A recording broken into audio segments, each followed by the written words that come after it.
की रिपोर्ट पे अब मैं आता हूं जो ये कहती है कि India is now become number 1 in this flexible, मतलब फ्लेक्सिबल ऑफिस मार्केट।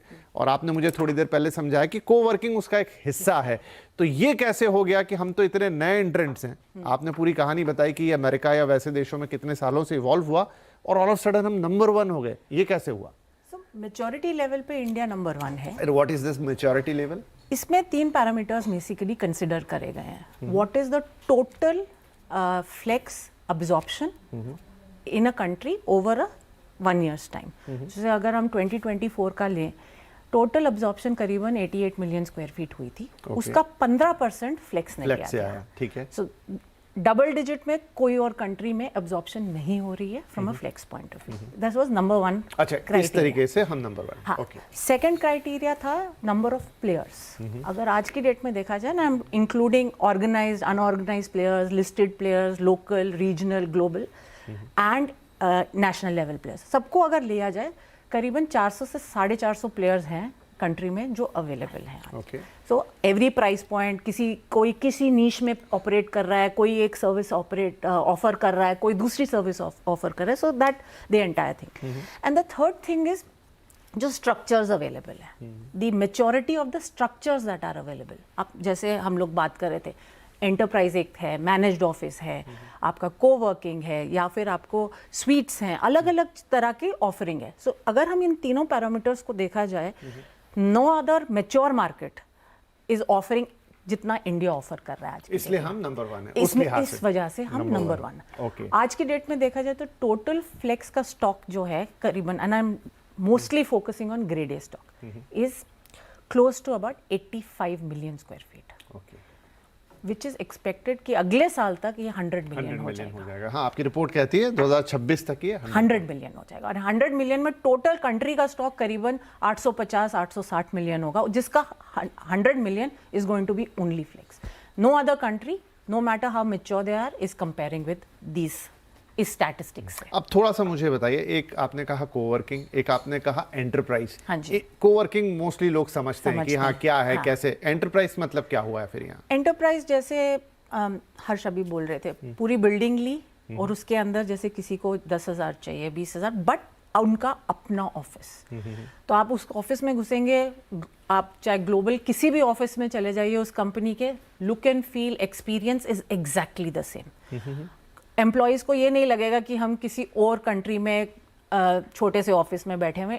ऐसा एक्सपीरियंस आता है कि जैसे हमारा ये ऑफिस है। उसमें ब्रांडिंग भी आपकी होती है, कलर्स भी आपके होते हैं, स्पेसिफिकेशंस भी आपकी होती हैं। So it's as good as your own office.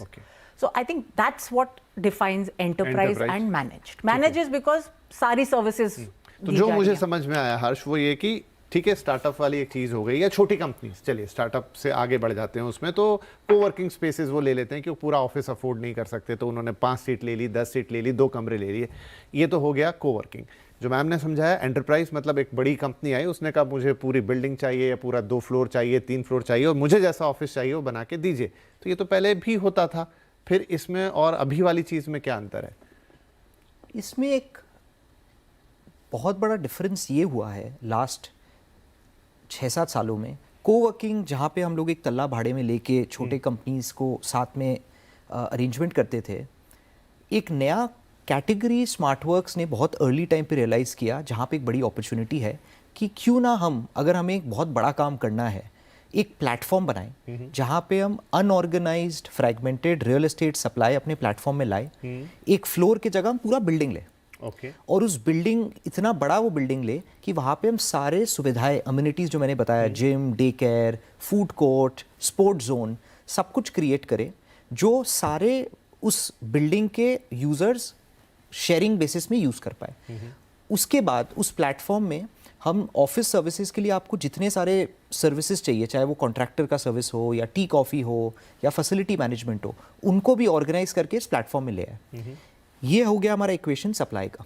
अब डिमांड साइड पे हम जैसी कोई लार्ज कंपनी के पास जाते हैं, चाहे वो गूगल हो गया, फेडेक्स हो गया, या कोई भी लार्ज फॉर्चून 500 कंपनी हो गई, या कोई लार्ज इंडियन कॉन्ग्लोमरेट हो गई, उनको एक वैल्यू प्रोपोजिशन ये दे कि देखिए आपका ऑफिस आपका ही है, आपके हिसाब से हम इसे डिज़ाइन करेंगे, उसके बाद हम उसकी पूरी इंटीरियर और फिट आउट करेंगे अपने प्लेटफॉर्म में, और आपको ऑफिस चलाने के लिए जितने सारे सर्विसेज चाहिए, ताकि वो एक होटल जैसा हो कि बस आप अपना लैपटॉप लेके या डेस्कटॉप लेके वहाँ पे यूज़ करें, वो सब कुछ हम एक ही अम्ब्रेला में आपको प्रोवाइड करेंगे एज अ सर्विस। इससे आपको बहुत सारे फ़ायदे हैं। ए, आपके एम्प्लॉयज़ इस वातावरण में बहुत खुश रहेंगे। ओके।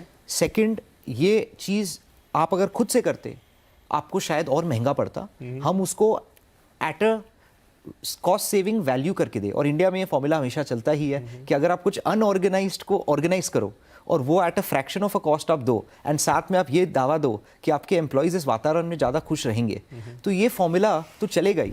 और प्लेटफॉर्म की एक खासियत ये है, चाहे आप यूएस देख लीजिए, यूरोप देख लीजिए, वर्ल्ड की सारी देशों में जहाँ पे प्लेटफॉर्म बेस्ड कंपनीज आई है, जिस मॉडल पे स्मार्टवर्क्स ने अपना बिजनेस ग्रो किया है, जितने ज़्यादा यूज़र्स इसमें आते हैं, जितने ज़्यादा कंपनीज आते हैं, उतना ज़्यादा एक फ्लाईव्हील इफेक्ट बनता है और कंपनीज और आते हैं। इसलिए हमारे लिए ये चीज़ सरप्राइजिंग नहीं है कि जो कैटेगरी हमने क्रिएट किया लेस देन 8 साल, जिसमें विपिन जी 2 साल कोविड के भी थे, 1 करोड़ 20 लाख स्क्वायर फुट का फुटप्रिंट हमने 14 शहरों में क्रिएट किया है। और अब ये मॉडल लेके हम सिंगापुर में भी गए हैं और आज के दिन 700 से ज़्यादा एंटरप्राइजेस को हम सर्व कर रहे हैं। Okay. और अच्छी बात यह है कि आप उनके एक पैन इंडिया इंफ्रास्ट्रक्चर पार्टनर बन गए हो। तो ऐसा नहीं है कि आप आज के दिन बैंगलोर के सरजापुर में या पुणे के बानेर में एक जगह उनको सर्व कर रहे हो। Okay. 30% से ज़्यादा कंपनीज ऐसे हैं हमारे जो हर जगह इंडिया में हमारे साथ स्पेस लेते हैं। तो ये आपको एक बहुत एक सटल शिफ्ट बट एक बहुत इंपॉर्टेंट शिफ्ट बता रही है कि हैबिट चेंज हो रही है। हाँ, ये कंपनी सोच रहे हैं कि हमें क्यों खुद का ऑफिस चाहिए। उसको मैं थोड़ा सरल भाषा में मैम अगर ऐसे समझाऊं, मुझे बताइए कि क्या ये सही होगा गलत होगा। लोग शादियां करते हैं, अब शादियों का सीजन आ रहा है, बहुत पैसा खर्च करते हैं। इंडियन वेडिंग्स तो अपनी जगह, लेकिन उसमें भी क्या है कि वो जो जगह है जो आप बुक करेंगे, हॉल से लेकर तो एक बड़ा कम्युनिटी स्पेस जो भी है वो अलग बुकिंग होती है। कैटरर आप अच्छे से अच्छा बुलाएंगे लेकिन आप अलग जगह जाएंगे। आपको एक जो भी लाइटिंग फसाड और ये सब करना, उसके लिए आप कोई तीसरा वेंडर ढूंढेंगे। आप उसके अलावा कुछ कॉस्ट्यूम वगैरह में करना चाह रहे हैं, अलग है, फोटोग्राफर अलग आएगा। उसकी जगह हर्ष आते हैं और कहते हैं कि कहाँ आप इस झंझट में पड़े हुए हैं, इधर आइए, आपको वेन्यू चाहिए, ये रहा वेन्यू, ये रहा आपका कैटरिंग, ये रहा आपका, ये सब मैं करके दूंगा। यही हो रहा है, दिस इज राइट। थोड़ा एग्जाम्पल मैंने बहुत ज्यादा सिंपल कर दिया, बट हो यही रहा है। In simple way yes, but I think from real estate के हिसाब से अगर देखा जाए it's a slightly more complicated. But आपको मैं एक सिंपल पैरेलल दे सकती हूँ from a real estate point of view. अब आप इंडिया में देखो, जितना भी काम आ रहा है इट इज़ आउटसोर्सिंग, क्योंकि कंपनी सोचिए जो हमारा कोर है हम उसके ऊपर फोकस करेंगे, बाकी हम आउटसोर्स करके दूसरी कंपनीज को दे देंगे।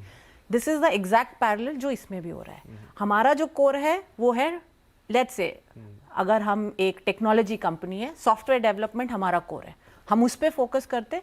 ये जो चीज़ है फैसिलिटी मैनेजमेंट करना, आपका रोज़ का रोज़ लैंडलॉर्ड के साथ कुछ चल रहा है, कहीं पानी लीकेज हो रही है, companies ideally would not want to get involve कि ये हम डे टू डे ऑपरेशन।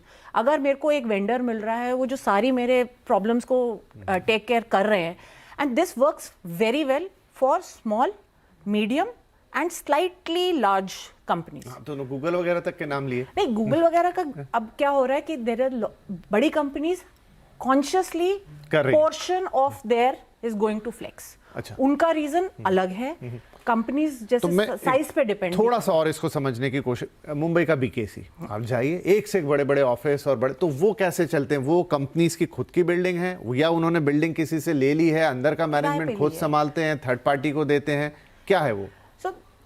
जैसे आपने बीकेसी का एग्जांपल लिया, कंपनीज फ्लोर या बिल्डिंग लीज पे लेती हैं। ओके, तो किराए पे लेंगी उसको, लैंडलॉर्ड से किराए पे लेंगी, उसके अंदर या तो वो खुद कैपेक्स डाल के, कैपिटल डाल के उसको फिट आउट करेंगे, उसमें जो ऑफिस बनाएंगे अपना, या फिर वो भी किसी थर्ड पार्टी को या फिर लैंडलॉर्ड से ही करवाएंगे।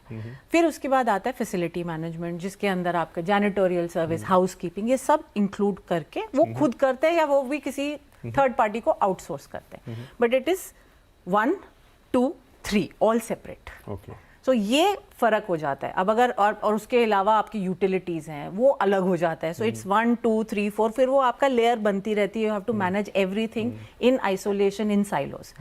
बट अगर आप जैसे आप एक फ्लेक्सिबल स्पेस में जाते हैं तो आपके लिए दैट इज वन, एक सिंगल चेक, आपको किसी और चीज़ पे फोकस करने की ज़रूरत नहीं। इनिशियली आपने दे दिया ये मेरा कॉन्ट्रैक्ट है, ये मुझे चाहिए, ये मेरा इंटीरियर स्पेक्स है, आप मुझे ये दे दीजिए, and at the end of the month, sorry at the beginning of the month rather, advance में होता है रियल एस्टेट में सब कुछ, तो आप ये आपको एक चेक मिल जाएगा to give me the entire service from end to and.